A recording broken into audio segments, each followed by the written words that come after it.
Sama itu, jadi dia kayak gini, di posisi kayak gini persis nih. Full. Jadi uang mang, kardus super mie.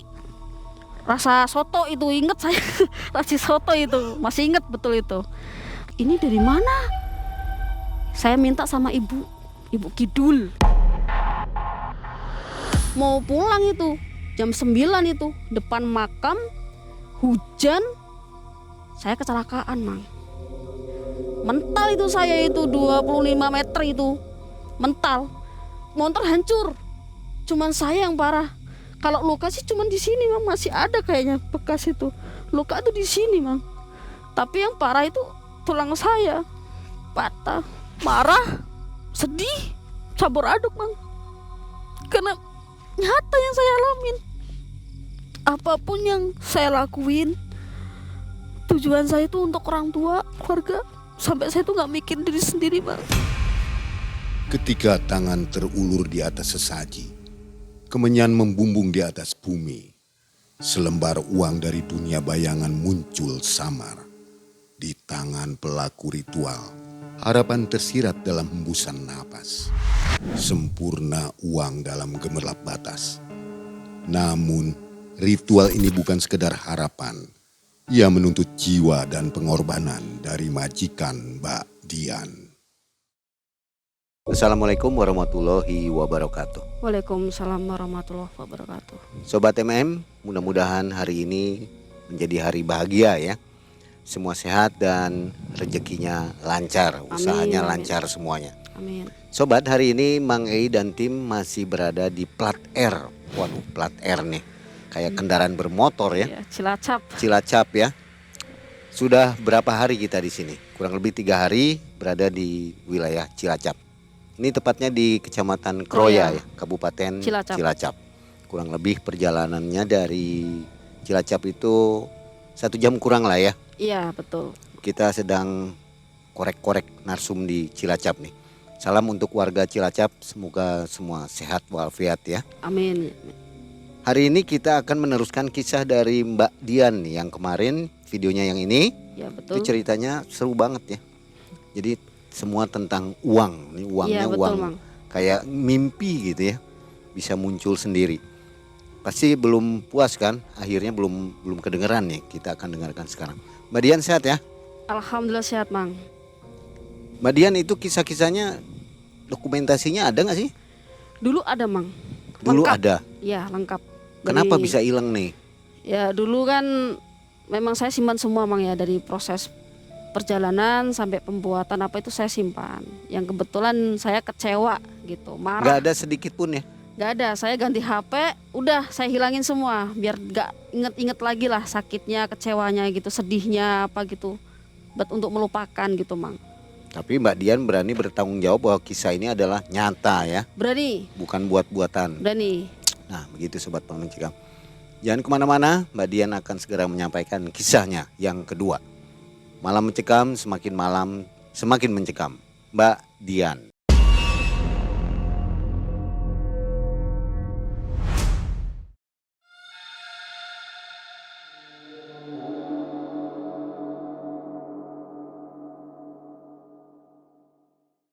Ya mang itu kemarin kan sampai di mama saya untuk saya hadirkan ke Jogja gitu kan ya.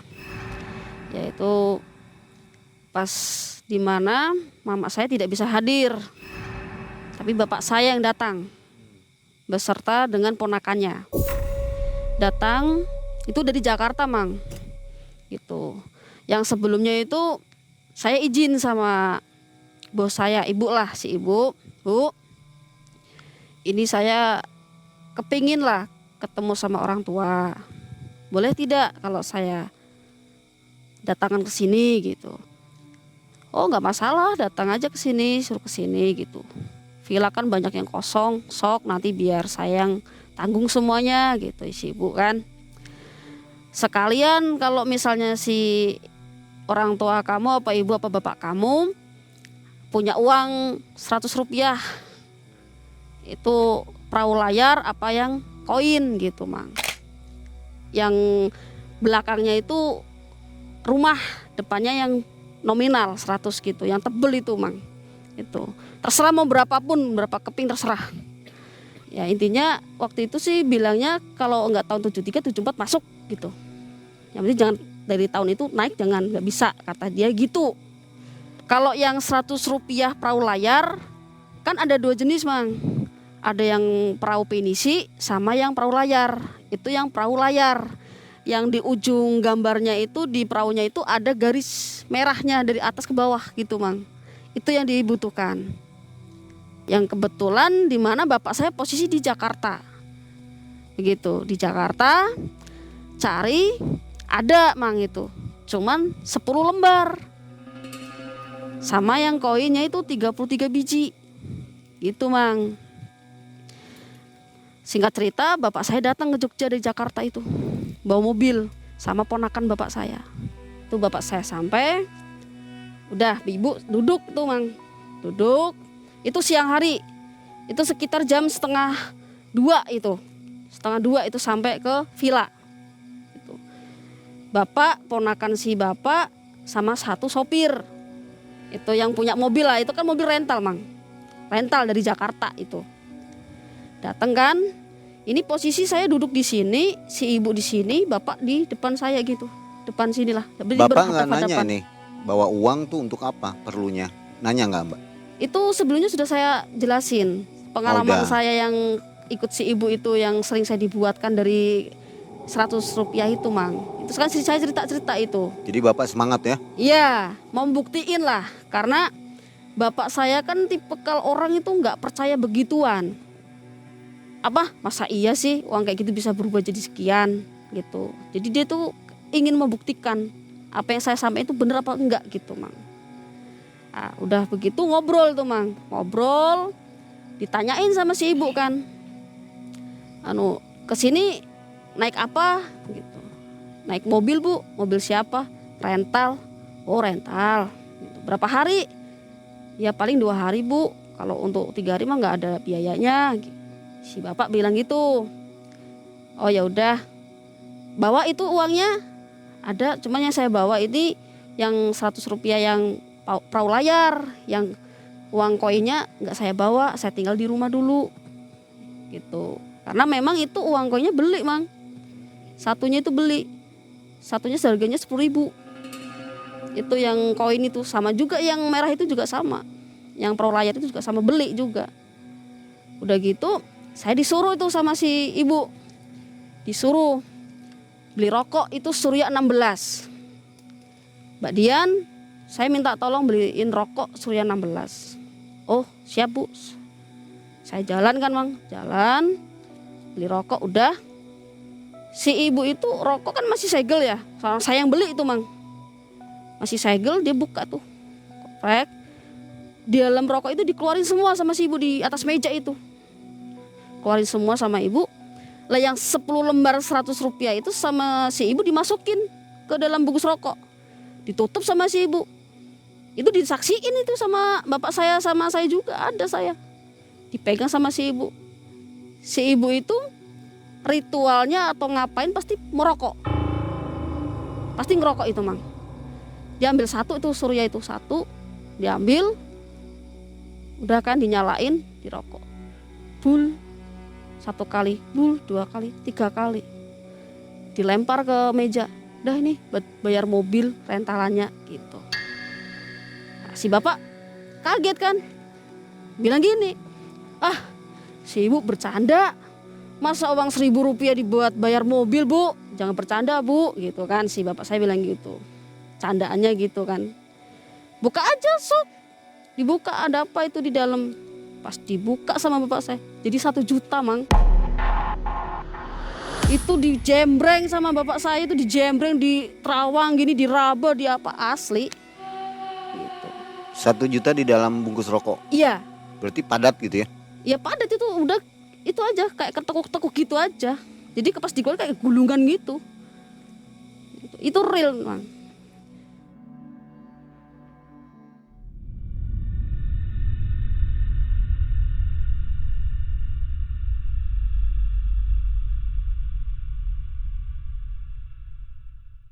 Singkat cerita kan bapak saya pulang kan, di di rumah dia cerita sama mama saya, telepon mama saya. Bunyi kan HP, malam-malam sekitar jam 10 itu HP saya bunyi itu, Mak. Saya angkat, "Mama, no, ini kalau misalnya uang koinnya saya bawa ke situ kira-kira jadi berapa?" Gitu. "Ya saya nggak tahu, Mak." Gitu kan, saya bilang gitu. "Emang itu ada berapa biji?" "Ini saya hitung sih ada 33 biji. Berarti kan 3.300 itu. Orang satu kepingnya kan 100 rupiah. Nah, udah begitu. Nah terus mau gimana, Mak, sekarang? Ya, "Besok aku ke situ boleh ndak?" Gitu. "Cuman adik-adikmu kan nggak ada yang ngomong, jadi Mama bawa semua, boleh apa enggak? Keberatan apa enggak itu bos kamu?" "Ya udah nanti saya izin dulu lah, saya tanyain gimana boleh apa enggak," gitu. "Kalau emang boleh ya berangkat aja besok, gak apa-apa." Gitu. Udah gitu saya yang kebetulan si ibu memang belum tidur itu. Memang belum tidur, masih di ruang tamu villa. Saya ngobrol sama si ibu, "Bu, mohon maaf nih, ini kan mama saya ada uang 100 rupiah yang gambar itu rumah 33 biji. Itu kalau misalnya besok ke sini boleh apa tidak?" "Ya boleh, kan saya udah bilang. Silahkan mau datang silahkan," gitu kan. Yang namanya jauh-jauh, barangkali mama mau ada uang-uang kayak gitu kan bisa jadiin rezeki, bilang gitu sih ibu. "Oh ya Bu, tapi adik-adik saya ngikut. Kiranya ibu keberatan apa tidak?" "Ya enggak lah, emang berapa sih nanggungan lu kayak gitu, gampang, udah suruh sini aja nggak apa-apa udah." Bener itu Mang datang. Itu naik bis mama saya.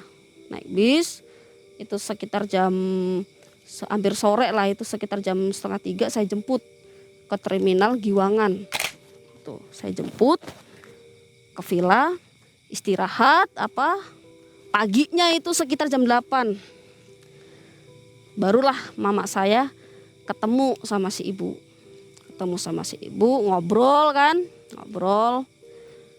"Coba Bu lihat uangnya." Dikeluarin kan sama si mama saya dari tas itu. Dikeluarin. Itu diputar plastik sama mama. Itu dihitung sama si ibu. "Oh ya bener 33. Berarti kan 3.300. Dilihat sama si ibu itu tahunnya. "Oh ya tahun 74. Udah Mbak Dian, sekarang kamu tolong ke bawah beli kembang 3 rupa." "Oh ya Bu, siap." Saya turun, itu jarak dari villa ke tempat bunga itu sekitar 15 menit lah jaraknya itu. Udah gitu saya selesai beli kembang, pulang lagi ke villa. Saya dimintain tolong lagi sama si ibu. Mbak Dian, cari kardus yang kecil, gak usah yang gede-gede, kecil aja segini apa seberapa gitu. "Oh ya Bu, siap." Ke warung lagi saya jalan gitu. Saya ke warung beli kardus bekas-bekasan itu Mang, yang kotak-kotak habis buat botol-botol itulah. Itu dapat kardus kecil itu. Kardus kecil, saya pulang ke villa lagi. Lah, jadi posisi ya sama itu Mang. Siang-siang lah, ibaratnya masih pagi kan. Kelihatan juga itu di ruang tamu itu, di ruang tamu.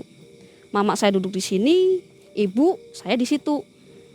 Itu kardus itu ditaruh atas meja. Si uang itu ditaruhlah di dalam kardus itu. Gitu, udah gitu. Yang kembang saya beli tadi dibrukin ke situ. Nah, sama juga ambil rokok. Suruh yang 16 itu. Nyalain sama. Itu jadi dia kayak gini, di posisi kayak gini persis nih. Bul ke dalam kardus itu langsung. Jadi uang Mang.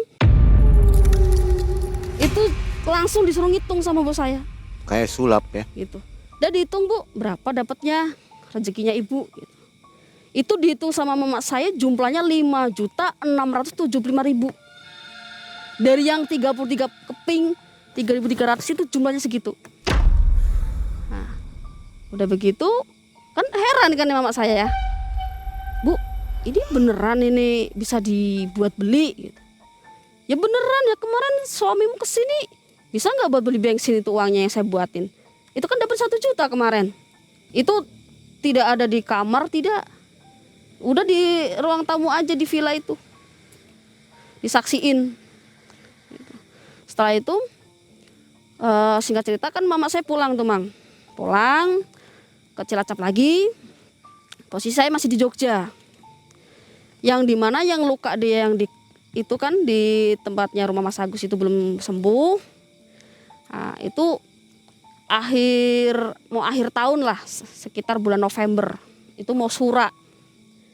Itu si ibu bilang ke saya, Mbak Dian, saya pengen ke Serandil. Pengen sowan ke sana, kangen. Besok kita berangkat ya ke sana. Iya Bu, siap. Nanti kita itu tidur di rumah kamu aja. Gitu. Si ibu bilang gitu, Mang. Oh iya Bu, siap.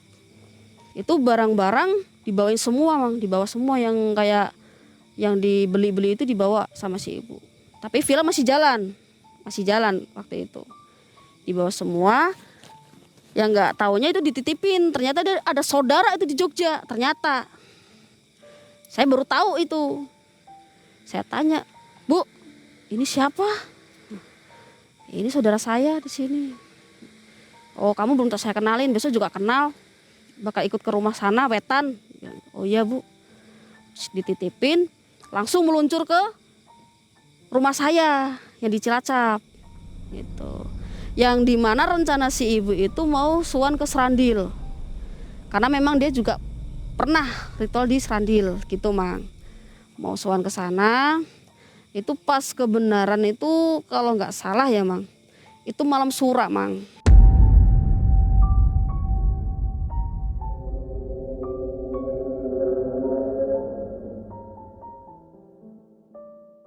Itu kan memang si ibu memang udah belanja waktu itu. Berangkatnya kan harusnya jam 11. Nah, itu sekitar jam setengah 9 saya disuruh beli pulsa sama si ibu. Mbak Dian, tolong saya beliin pulsa. Gitu. Oh iya Bu. Nanti kamu jangan lupa jam 11 kita siap-siap anterin saya ke Serandil. Kita berdua aja si Bapak biar di rumah kamu. Ya Bu, siap. Itu saya bawa motor, nggak bawa mobil. Kan memang saya ada motor di rumah. Sama saudara saya, dibonceng itu saya. Ya jam setengah 9 kan banyak toko yang udah tutup. Apalagi malam sura itu, Mang. Nggak banyak toko buka kan, konter buka kan. Nah, saya cari itu sekitar dari jarak rumah ke konter itu saya cari ya adalah 15 menitan itu jarak. Begitu saya nemu konter yang udah buka, ngisi pulsa, mau pulang itu jam 9 itu depan makam, hujan, saya kecelakaan, Mang.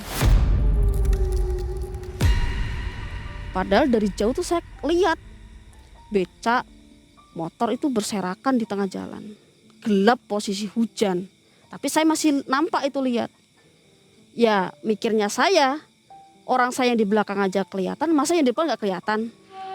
Nggak taunya ditabrak lah yang saya boncengin saya. Mental itu saya itu 25 meter itu. Mental.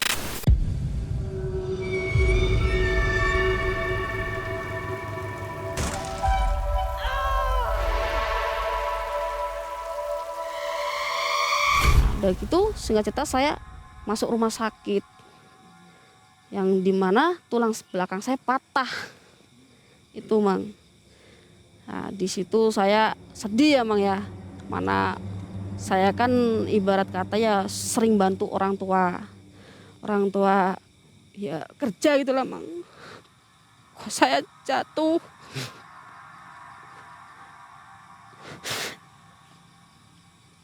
Ya.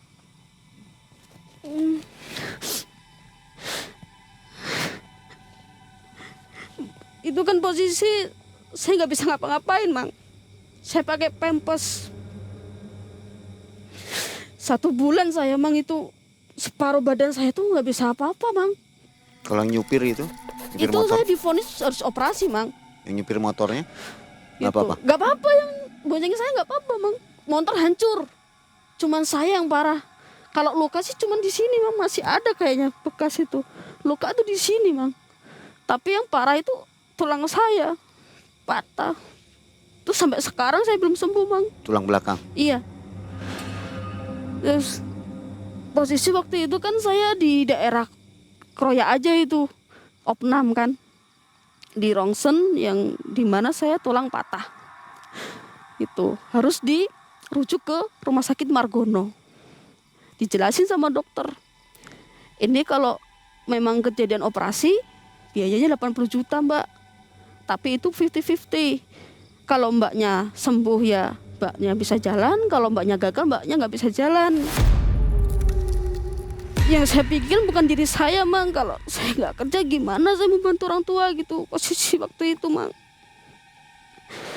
Terus waktu itu saya buat jalan lemes, udah nggak kerasa apa-apa.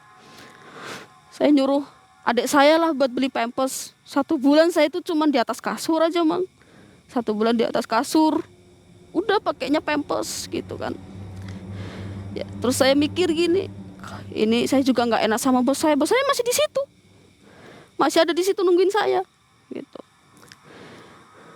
Pas genap 1 bulan itu, saya ada kenalan lah teman gitu. Itu bawa orang pinter dari Sumatera, Bang. Itu nggak tahu lah saya diapain tuh, kaki sama sini saya itu diurut pakai arak sama jahe merah itu. Itu mulai bisa saya jalan dikit-dikit, Bang. Saya bisa mulai jalan sedikit-sedikit. Terus saya bilang sama mama kan, Mak, kalau saya nggak bisa jalan gimana? Gitu kan, adik masih kecil-kecil gitu kan. Terus mama bilang, ya mau gimana orang kamu sakit, ya udahlah saya beresin bos saya dulu aja, nanti yang penting saya ikhtiar buat sembuh, gimana lah caranya saya nggak tahu, Allah alam gitu ya mang. Mau operasi juga biaya dari mana 80 juta, itu operasinya aja mang, belum biaya rumah sakitnya saya. Ibu misterius ini nggak bantu? Enggak, kalau biaya rumah sakit pas saya jatuh dia bantu saya. Terus saya datang kamar si ibu, itu saya rembetan itu mang, dari kamar saya ke kamar ibu saya rembetan pelan-pelan. Saya duduk di samping dia, saya salim kan sama si ibu. Bu, Dian bilang terima kasih sama ibu, mau 1 tahun ini Dian ikut ibu, banyak pembelajaran dari ibu banyak bantu si Dian. Ini mohon maaf karena Dian lagi sakit, Dian mau istirahat dulu lah, mau nyembuhin badannya Dian dulu, Dian mau keluar dulu dari kerjaan ini gitu kan. Terus si ibu bilang gini sama saya, kamu nggak nyesel ini beneran mau keluar dari saya gitu? Insya Allah enggak bu, saya kan mau tujuannya mau sembuh dulu gitu. Ya udah kalau itu emang jadi pilihan kamu gitu. Nah, si ibu ngeluarin amplop itu mang, ini buat biaya kamu sementara di rumah, kamu kan nggak bisa apa-apa. Saya tahu kamu gimana, kamu sayang sama keluarga kamu baik, kamu kepengen ini nih, saya tahu. Cuman ibu bisa bantunya segini, udah. Ya bu, makasih, saya juga makasih udah dibantu segini juga gitu kan. Udah gitu udah mang, si ibu paginya pulang, saya nggak tahu itu pulang kemana. Saya juga posisi kan HP saya jual mang, karena saya nggak kerja, biaya terus bengkak kan. Ya, amplop itu juga isinya sekitar 2,5 juta memang waktu itu, kan nggak cukup juga mang.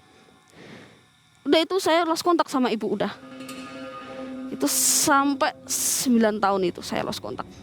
Saya juga nggak tahu ibu di mana, nomornya berapa saya nggak tahu, hilang semua karena HP saya jual.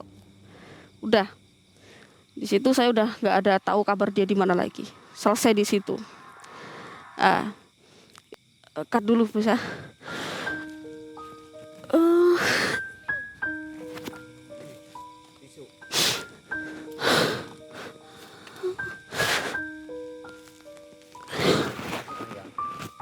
Ini kan tahun 2002 belum.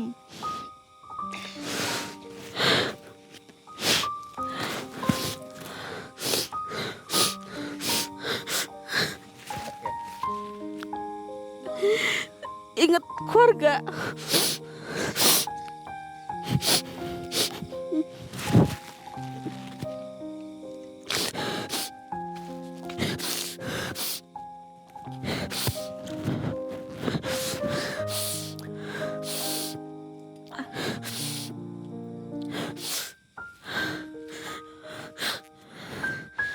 Apalagi nanti tahun tahun 2022 nelangsa lagi ini saya. Marah, sedih, campur aduk Bang. Karena nyata yang saya alamin. Apapun yang saya lakuin, tujuan saya itu untuk orang tua, keluarga. Sampai saya tuh gak mikir diri sendiri Bang.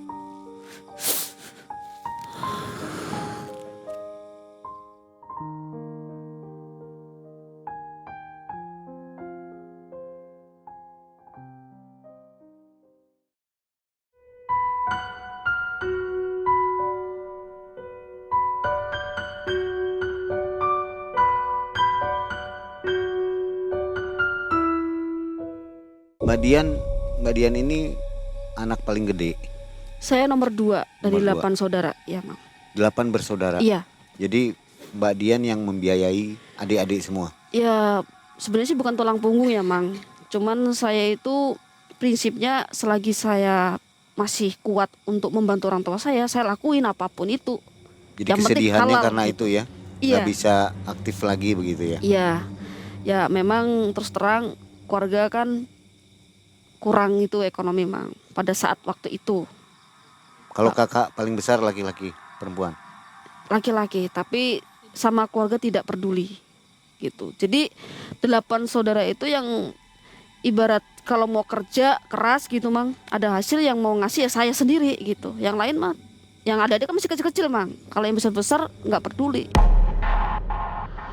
Jadi 9 tahun itu lost kontak ya Mang ya. Tanpa ada komunikasi apapun. Entah dari keluarga si ibu atau dari ibu itu nggak ada. Itu tahun 2022 Mang. Itu sekitar jam 1. Itu posisi saya di kos sama teman saya. Itu namanya Mbak Tari. Teman saya satu kamar. Itu jam 1 ada telepon Mang. 1 kali bunyi nggak saya angkat. Ini udah sehat ya? Belum.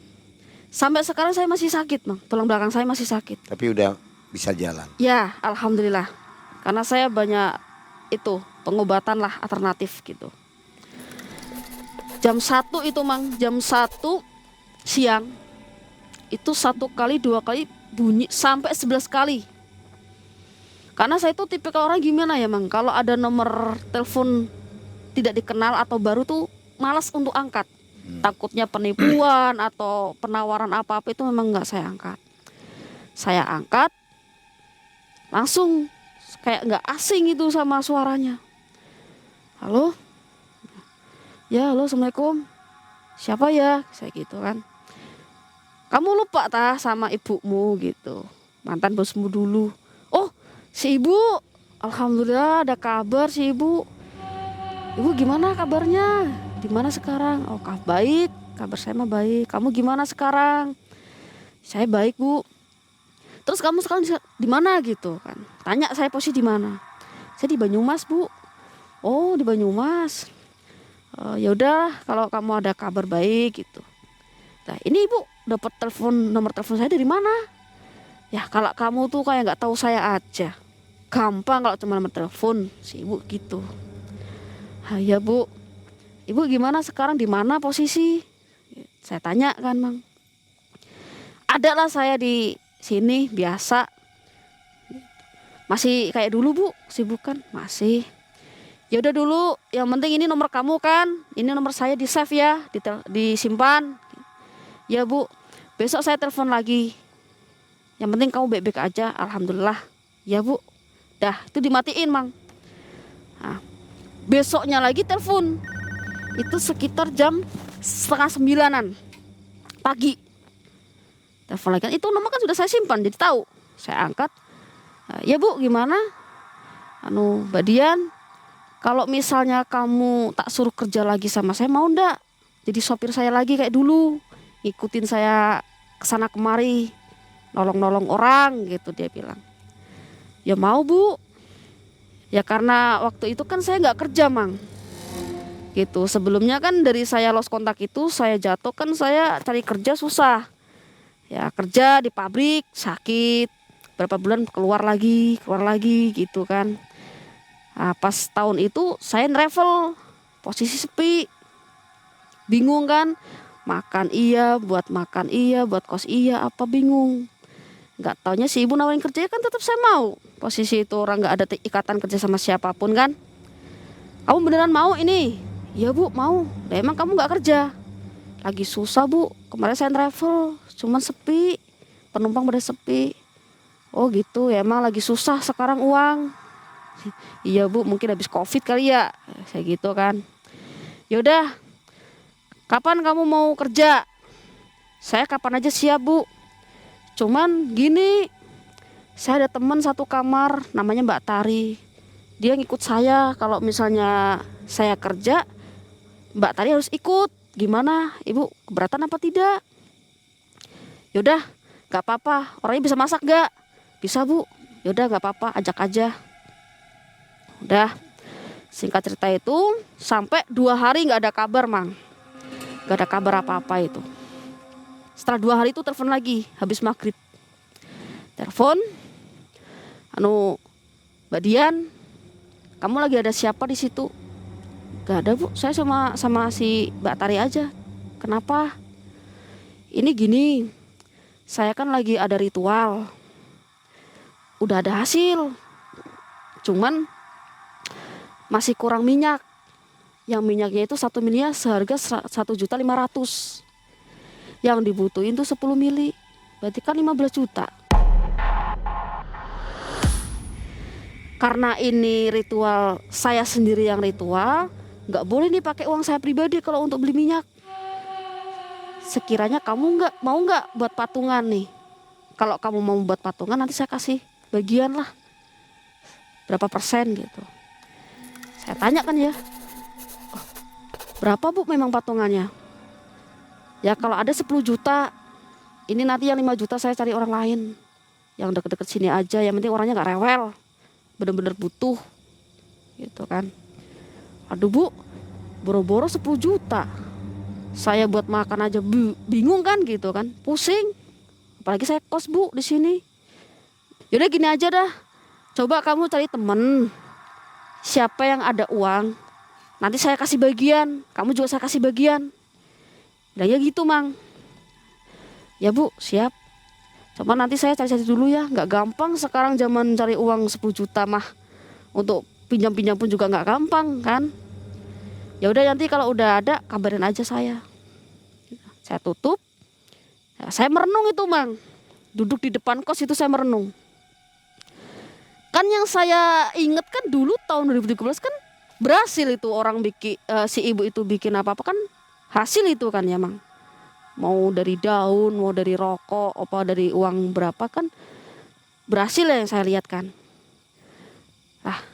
Saya ada kepengenan ini. Kalau misalnya ini si ibu benar mau nolong saya kan saya bisa bantu orang tua saya juga buat bantu saya sendiri gitu. Saya tuh mikir kemana ya saya cari pinjaman gitu kan. Keinget lah saya ada temen itu bang. Daerah Semarang. Namanya Mas Iki. Yang kebetulan Mas Iki itu lagi ada masalah juga.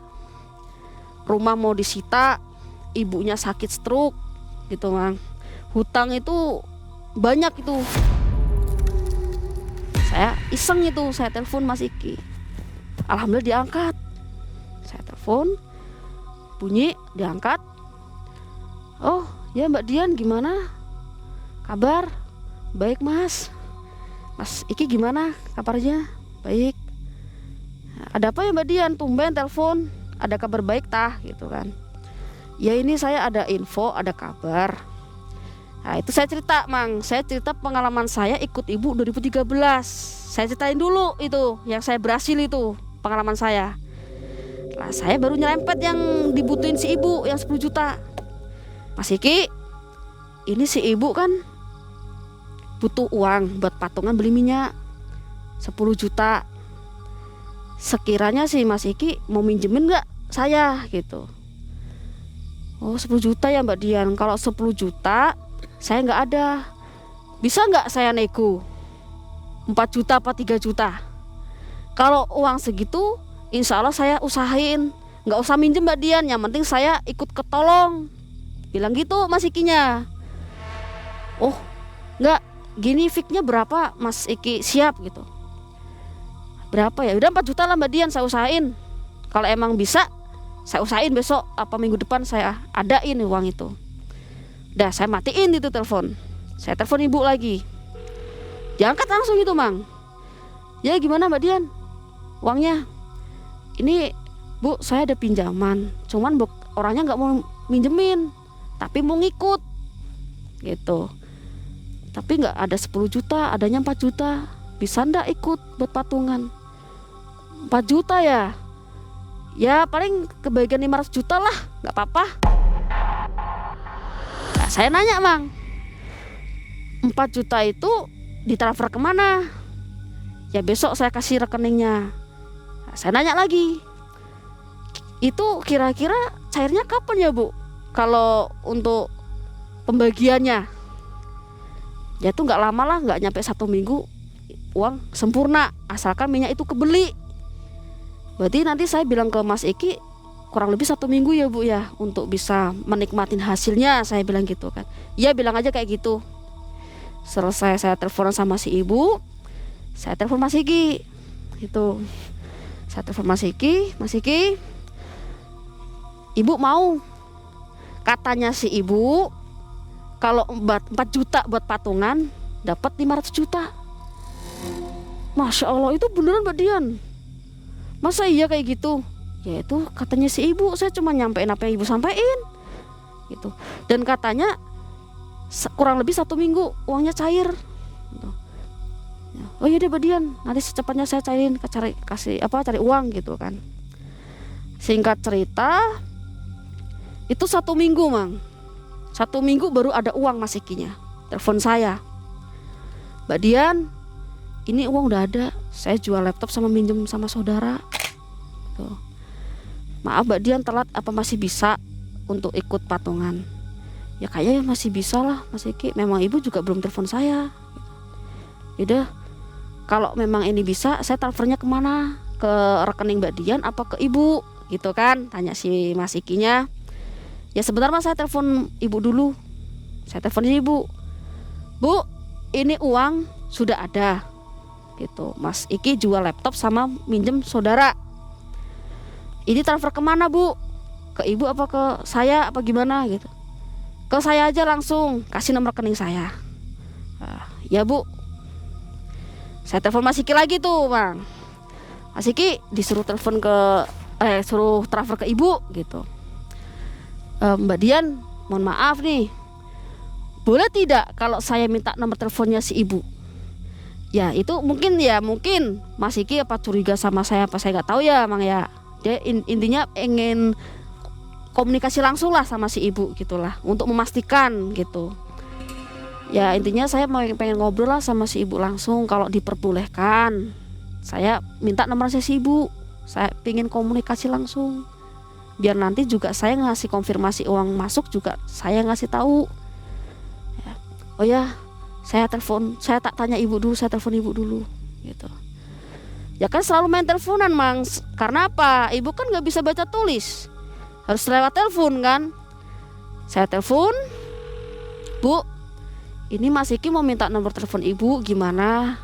Ya udah nggak apa-apa, kasih aja nomor saya. Oh ya Bu, saya kasih, tuker-tukeran udah. Nah itu nggak ada kabar sama sekali siapapun Mang. Mau Mas Iki juga nggak ada ngabarin saya, si ibu juga nggak ngabarin saya.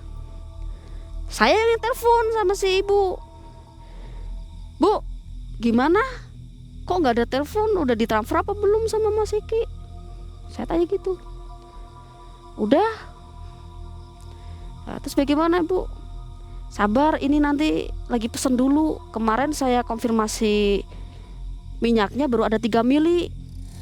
Nah, sekarang kita udah beli mahal-mahal 3 mili, sananya nggak mau gimana? Makhluknya bilang gitu, bilangnya makhluknya. Wah, terus saya langsung deks. Saya itu langsung astagfirullah, makhluk apa gitu kan. Saya udah tanda tanya itu Mang. Cuman saya nggak bisa curiga karena saya udah ada pengalaman sebelumnya bagus kan gitu ya, nggak ada apa-apa dari sayanya kan. Udah saya nggak ada komen apa-apa.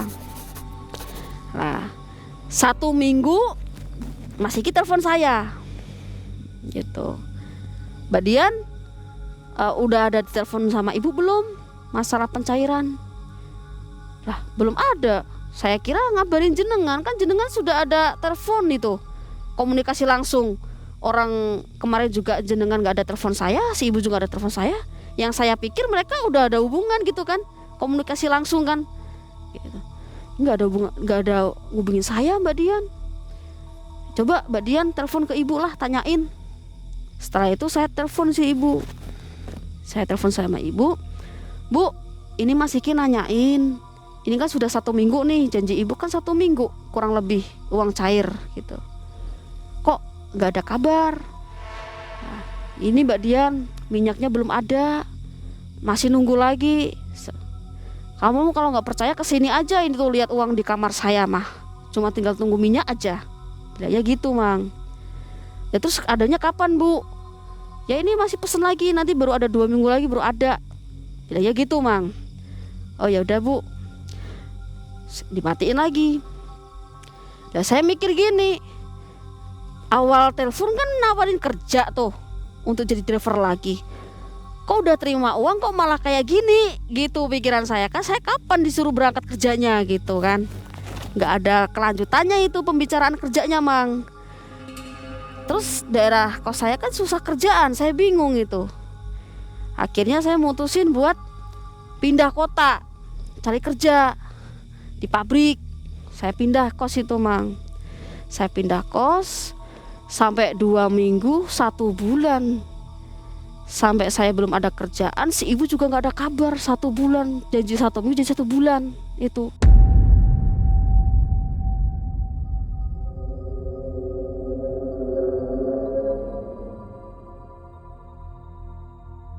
Saya telepon ibu itu, saya teleponin terus.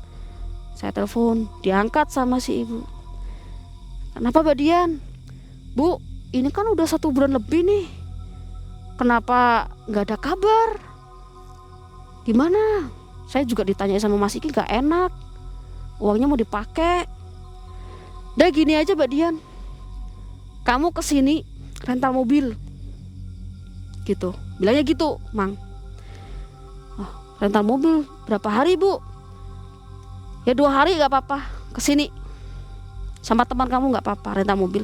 Itu nanti saya biayain semua, dari rental sampai bensin. Kemana Bu? Kamu tahu rumah saya kan? Iya, yaudah ke rumah saya. Tapi sebelum jam 5 kamu harus nyampe ke rumah saya. Bilangnya gitu. Posisi itu kan telepon malam. Aduh Bu, jangan mendadak gini. Saya harus cari mobil dulu kan, rental nggak gampang malam-malam cari rental. Tuh. Yaudah kalau udah dapat kamu kabarin saya. Udah ditutup, saya nyari rental tuh Mang. Telepon sana sini. Mana yang ready ini mobil? Yang penting malam ini ready gitu kan. Kalau dari jarak kos saya ke tempat ibu kan kurang lebih 6 jam. Itu lewat tol. Nah, jadi saya estimasi waktu, malam dapat mobil, minimal pagi saya berangkat kan gitu. Orang sebelum jam 5 sore saya harus nyampe sana. Alhamdulillah dapat Mang itu mobil teman saya. Saya telepon si ibu kan, Bu, mobilnya sudah ada. Ini gimana? Saya nggak ada ongkos buat beli bensin, buat bayar tol lah. Ya udah saya kirim rekening kamu ke saya, nanti saya transfer buat ongkos kamu. Tapi bener ya kamu kesini sebelum jam 5 harus nyampe sini. Saya tanya kan di situ Mang, Bu kenapa harus bawa mobil? Kan jadi biayanya mahal. Saya gitu. Lah terus kalau kamu nggak bawa mobil, bawa uangnya gimana? Wah itu saya udah senang di situ tuh. Alhamdulillah batin saya, alhamdulillah bawa uang ini, bawa mobil. Udah bayangan saya udah berkardus-kardus itu Mang. Bayangan saya, batin saya gitu juga. Nah, singkat cerita, pagi itu jam 9 saya berangkat. Jam 9 berangkat, mau masuk tol itu ban pecah Mang. Padahal ban itu tebel-tebel gitu. Saya cek itu sebelum berangkat, saya cek normal semua angin, nggak ada yang kempes, nggak ada apa. Itu ban pecah Mang, mau masuk tol itu. Akhirnya saya nempel ban dulu kan. Saya nempel ban, udah selesai saya kirim foto sama si ibu. Bu ini saya lagi ban ini, tapi sebentar lagi selesai mau masuk tol. Ya udah nggak apa-apa, yang penting ingat pesan saya, jangan sampai jam 5 harus nyampe tempat saya. Ya Bu, siap. Singkat cerita, saya udah masuk tol itu sekitar jam 3:30 saya nyampe rumahnya ibu. Saya datang, yang dimana suasana rumah itu yang tahun 2013 itu nggak ada yang beda, masih sama Mang. Dari rumahnya depan, gerbang rumahnya, warna catnya apa tuh masih sama seperti dulu, nggak ada yang berubah. Saya parkir mobil ke garasi kan, ibu keluar, saya keluar dari mobil, cedes gitu. Langsung saya dipeluk, dicium sama si ibu, gitu. Disuruh Sendirian masuk. ke situ ya? Iya, sama teman saya itu, saya ajak kan teman saya ajak. Si Tari itu. Si Tari itu. Terus saya juga ngabarin sama Mas Iki kalau saya udah nyampe, gitu kan. Oh ya Mbak, alhamdulillah kalau udah nyampe, gitu kan. Nah, si ibu ajak ngobrol saya ke ruang tamu. Mbak Dian, nanti mandi dulu, istirahat, makan apa semua. Itu kamar jenengan nanti buat istirahat, gitu kan. Ya Bu, siap. Nanti kalau udah beres mandi, udah istirahat, panggil saya ke kamar, gitu. Jadi posisi gini Mang, ini kamar saya, ya, ini kamar saya, ini kamar ibu, berhadapan, cuman jaraknya ada lah, gitu. Saya udah mandi, udah selesai makan semua, sesuai amanah si ibu kan. Saya panggil, saya ketuk kamarnya, tok tok tok tok. Bu, ya, udah Bu, saya udah istirahat. Oh ya udah, saya keluar. Nah, saya disuruh masuk kamar Mang yang sebelah sini. Jadi ini kamar saya, ini kamar ibu, ini kamar tertutup. Gitu, masuk kamar. Kaget saya Mang. Itu kamar banyak sajen. Ada ayam, pisang, buah, kembang, dupa, itu penuh satu meja. Kaget saya. Sama itu bubur. Jadi buburnya itu bukan yang kayak orang Jawa biasa bikin tuh cuman putih sama merah Mang. Itu ada warna biru, warna merah, putih, ada hitamnya gitu. Terus dimatiin tuh lampu. Terus ditanyain kan nama lengkap saya lagi, sama nama teman saya itu, diajak juga teman saya masuk itu ke kamar itu. Tuh, namanya siapa, lengkap siapa. Dia ritual tuh seperti biasa kayak dulu lagi, dia ritualnya pakai rokok masih. Cuman dulu kan pakai Surya 16 tuh. Kalau sekarang pakainya LA merah. Dia rokoknya. Kemajuan ya mungkin ya. Dulu kan Surya 16 kok sekarang udah suka LA gitu kan. Udah gitu rokok. Terus saya dipanggil sama dia, Mbak Dian, bilang sama Mbak, minta kardus yang kecil, yang bersih, jangan yang kotor. Oh, iya Bu. Di situ kan ada pembantunya, namanya Mbak. Saya keluar, Mbak, saya disuruh ibu minta kardus yang kecil, katanya yang bersih. Saya cariin dulu sebentar di gudang belakang, cariin. Itu nemunya kardus supermi rasa soto itu, inget saya. Rasa soto itu masih inget betul itu, rasa soto. Cuman ini Mbak adanya nggak ada yang kecil yang ini doang. Ya udah nggak apa-apa lah, yang penting ada, saya gitu kan. Itu saya nggak tahu Mang buat apa, nggak tahu. Itu baru pertama saya datang, itu baru pertama kali ketemu itu lagi. Masuk kamar lagi kan saya, Bu adanya ini yang bersih segini. Ya udah nggak apa-apa lah, udah taruh situ, samping situ.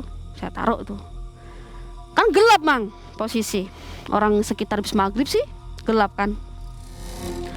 Udah gitu posisi saya taruh, si ibu sila lagi. Jadi ini meja ya Mang, ini meja. Saya di sampingnya ibu, ini teman saya, bertiga itu. Belakangnya ini tuh spring bed, kasur. Cuma nggak ditidurin, kasur. Saya sambil bersandar kayak gini kan, si ibu ritual tuh. Posisi tangan yang kiri itu di atas meja gini, atas meja sini pegang rokok, bul.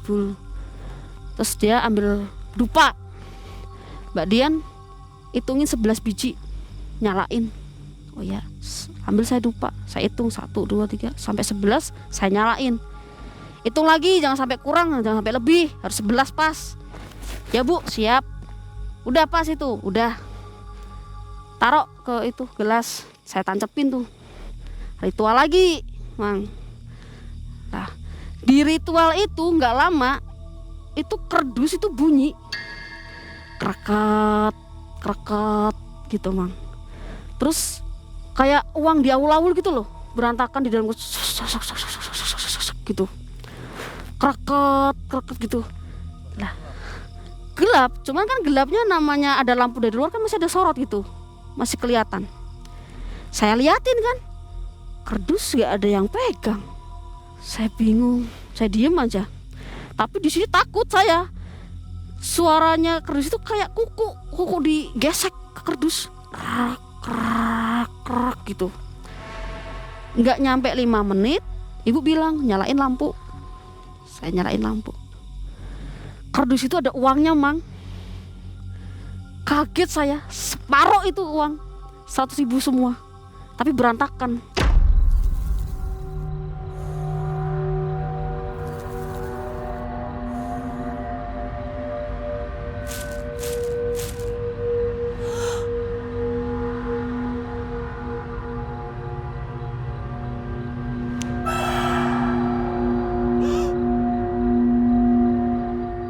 Tak liatin, nggak ada bekas kuku, ada uang. Dari mana saya gini kan bingung. Kan baru pertama kali saya lihat. Yang sebelumnya dulu kan saya cuma di luar nungguin, nggak lihat prosesnya gitu ya. Penuh itu kardusnya. Separuh itu. Loh, dah kamu udah lihat? Iya Bu, udah lihat. Ini dari mana? Saya minta sama ibu Kidul. Ini gini, Mbak Dian, kan si Iki yang mendanai kamu, jadi kan dia pengennya kan hasilnya lebih besar. Karena saya kasihan sama kamu, saya tahu hidupnya kamu, aku juga kenal kamu lama. Biar kamu punya hasil sendiri, biar bisa bagi juga sama teman kamu ini yang sebelah kamu. Saya mintain pribadi sama si ibu. Kamu mau tahu nggak jatahnya si Iki mana? Lah, ibu berdiri tuh. Yang ternyata yang ada kain ditutup-tutup itu kerdus. Sini 3, ada 6 kerdus tutup kain jarit lah. Dibuka itu uang semua, Mang. Rapi. Uang semua itu rapi. Kardus itu ini 3. Itu kardus, ada yang kardus Aqua, ada kardus Indomie. Campur. Itu kardus. Rapi uangnya itu 100 ribuan. Ini nanti ada jatahnya si Iki. Cuman saya baca pikiran si Iki, kamu bakal dikasih sedikit nih, karena dia merasa jadi pendana. Jadi kalau bisa kamu usaha sendiri. Makanya saya mintain sama si ibu. Oh ya Bu, alhamdulillah. Mikir saya kan udah jadi itu ya, setengah kardus kan ya lumayan lah gitu. Pikiran saya gitu, Mang, waktu itu. Enggak taunya ada syarat.